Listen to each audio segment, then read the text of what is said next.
This video is about building a off-grid office at our off-grid tiny property where we live in rural France. I've had to work through electrical and plumbing, technical problems, get all of that installed in order to be able to enjoy some good functionality of the space in the coming months when hopefully this will be finished.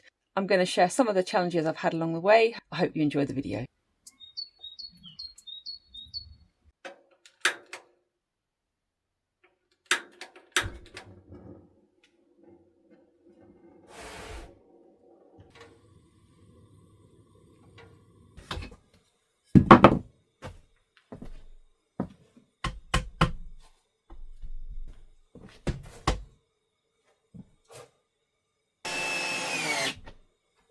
So I'm basically making a box that is sitting out on this wall. Build this wall out a little bit. Under here I'm going to run my pipes for a sink, shower and also my electrical cables, although I am going to have some cables just coming up through the back here. And then the desk is going to come and sit on top of this. Once I've finished, then I will plasterboard. So you won't see this, it's just making a little bit of void where I can run my technical elements.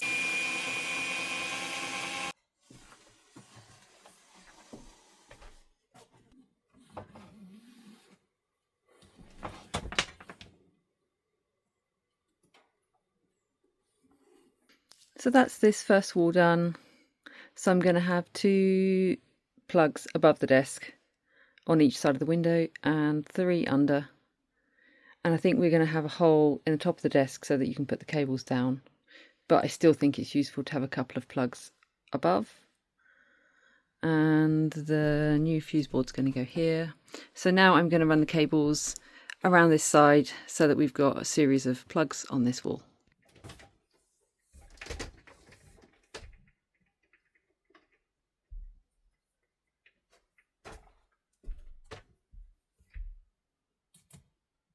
In the cabin, I thought, like you do in a house, particularly in England, you have your plug sockets low down on the wall, tucked behind the headboard of your bed, for example. So I did that. Well, it didn't really work because nowadays we don't really have a flat plug with then another flat plug kind of like that going in a wall socket. Most of our chargers are actually about that deep, which means that the plug sockets I put near the bed, I can only really use 2 of them because the rest of them are blocked, and I've learnt that from that mistake, and I'm going to put my plug sockets at this level. How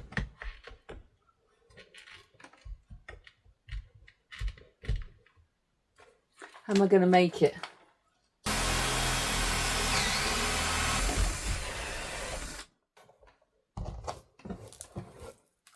Gotta love building with wood. That's pretty straightforward.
It's a rainy, dull end of January morning. I'm procrastinating today. We're going to finish this so we can move on to something more fun.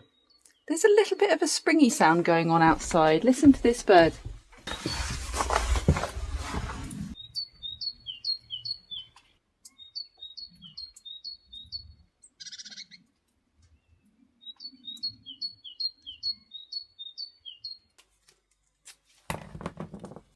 The fear of getting it wrong. So one way to get around that is to just track everything with masking tape, work out where your pipes are going to go before you cut anything. I'm not very good at visualizing things without physically seeing it. And then the other head scratch is, how am I going to get my vapor barrier installed?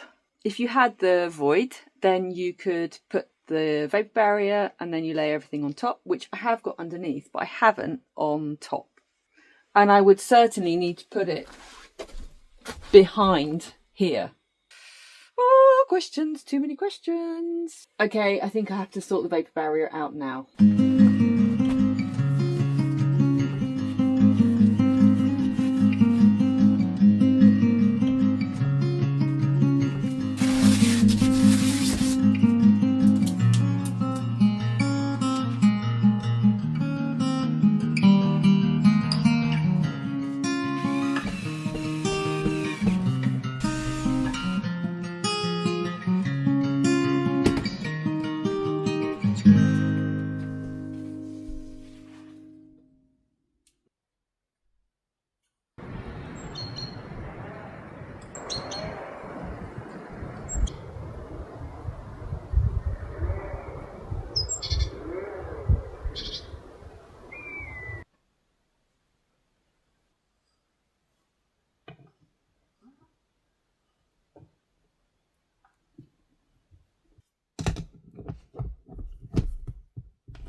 It's clockwise.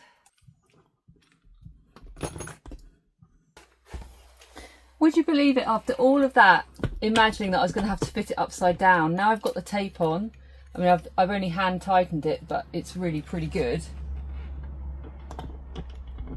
Now I've got the tape on, it's tightening up to the right place, so it's actually going the right way. So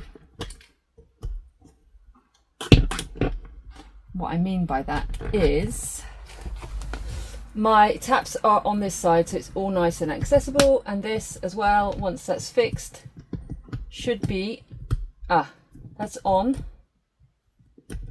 and that's off. Well, that's all right. That's all right. It's making it all neater. Good. Okay, I can actually put the thing on the right way up. That's a miracle of the day.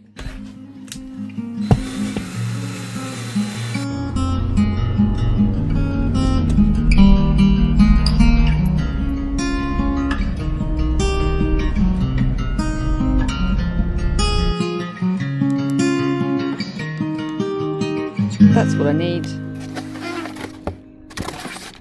Second shop that I've been to, I need 8 of those, and it's all out of stock.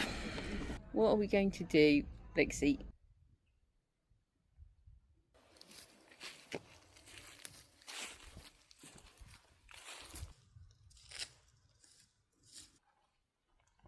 Yeah.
what's going on behind me, there's a beautiful French phrase for this. It's called chantier. When somebody says il y a du chantier, it means it's a mess.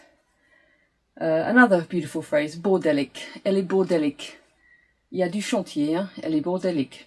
That is my summary of what's going on behind me, but all of these little joints and bits and bobs, it's all coming together. Let's try and get this back in. There's a lot of faffing about going on.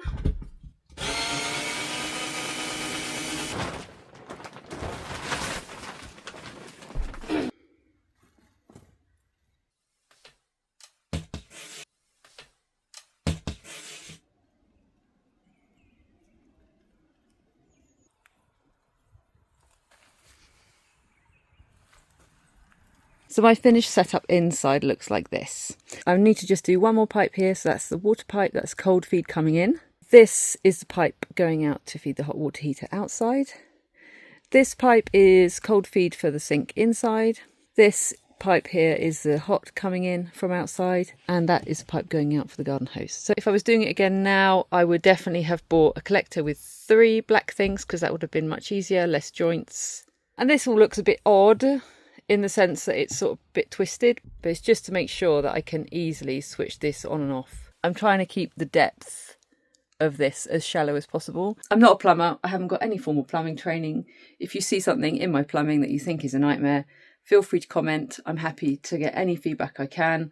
Plumbers around here are really, really busy. They're really expensive and they're not interested in small jobs, and there's not very many of them. So I guess I just have to plug it in the water at some point in the future and see if it works. Basically. I only got brave enough to try plumbing because I watched another woman doing her own plumbing. Her name is Anna Lindgren and she's renovating a cabin in Sweden, and it's only because I saw her fitting her own shower that it just gave me this brainwave to say, well, if she can do it, then maybe I'll give it a try. Maybe I can do it myself. So I really appreciate her just being present in that video and showing me that it was possible to try things, and I really hope that's what you get from this video. Never tried plumbing? Yes, it's a bit of a muddle to start with. You're going to have to go to the shop 3 times. Actually, most things are pretty straightforward.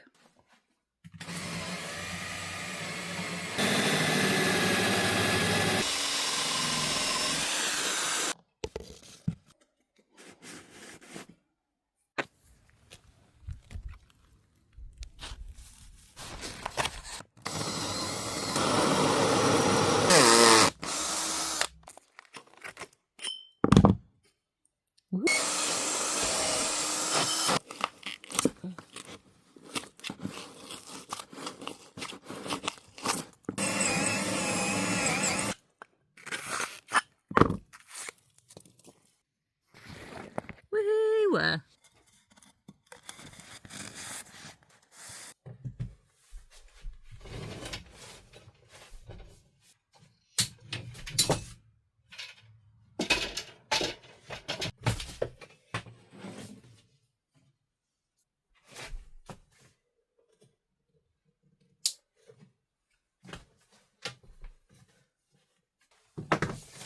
Okay, cool.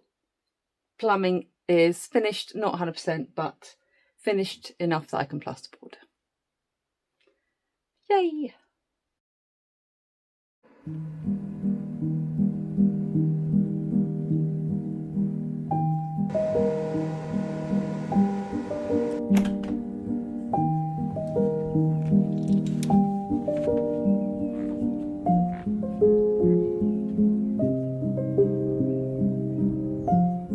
Gorgeous morning. I'm feeling really free and happy, and that is because my car is in the garage and I don't have it, so I can't go anywhere.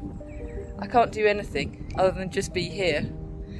And it feels amazing. I'm really looking forward to making some progress on the little magic hut. It is going to be magic.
Yesterday took me ages, but I managed to do the upper part of this wall.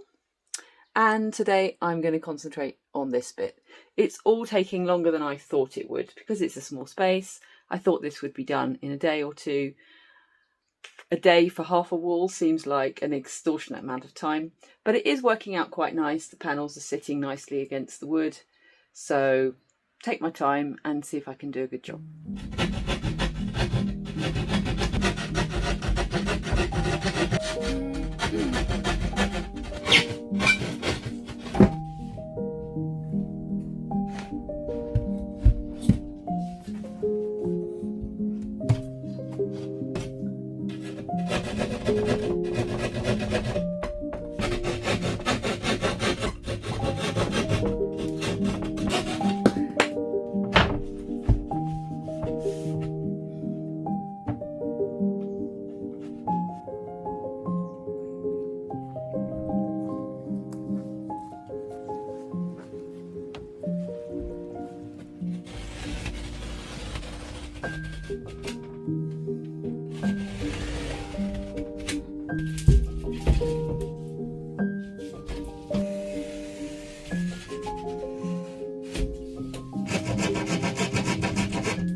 After a few days of work, this is where I've got to.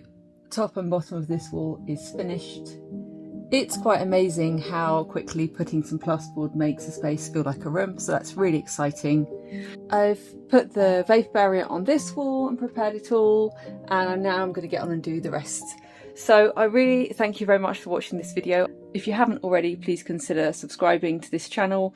I try and share with you a bit of life in France, a bit of off-grid challenges, and my DIY projects that I have been running over many years now to inspire you to get outside and enjoy nature and take on a small project and see it through. So I look forward to seeing you again very soon at the cabin.